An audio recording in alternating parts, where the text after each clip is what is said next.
Hey guys, a lot of big headlines from the White House today and some really important data that you saw on Smarter News earlier this week when it comes to COVID-19. And I'm going to show you how to zoom in on that data, look at your local area, and get an understanding of what to anticipate as you look ahead over the next several months. So the big headline coming from the White House today is that the next several weeks are going to be very tough.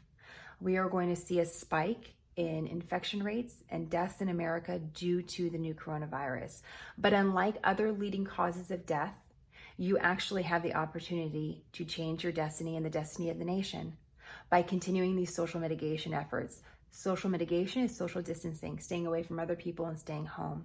So here's what the White House wants you to know. One of the models that they're using shows even with these mitigation efforts in place, we could lose as much as 100,000 Americans due to COVID-19 over the next several weeks.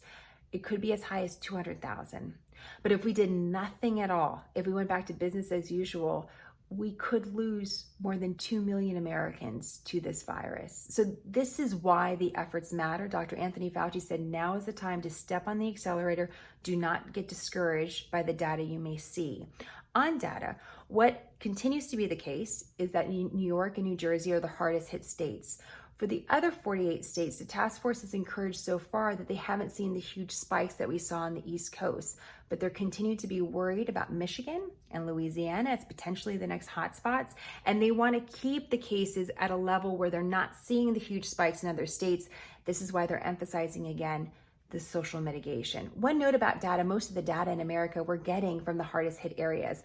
We don't know how that's impacting the picture overall, but it's something to keep in mind. So if you want to look at your own state, about what this outbreak could look like in your own state, there's a way to do that. If you go to smarternews.com, you're going to see this main card that we put together just on Monday.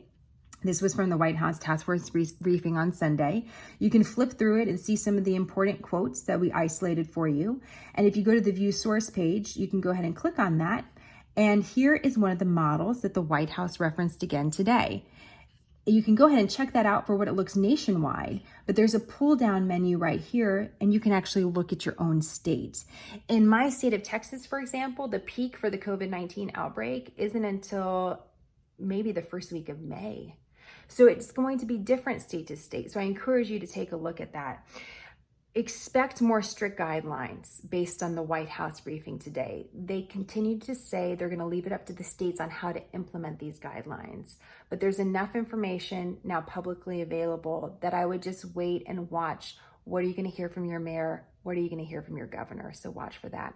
Questions, comments, let me know. And as always, more on smarternews.com. Take care, guys.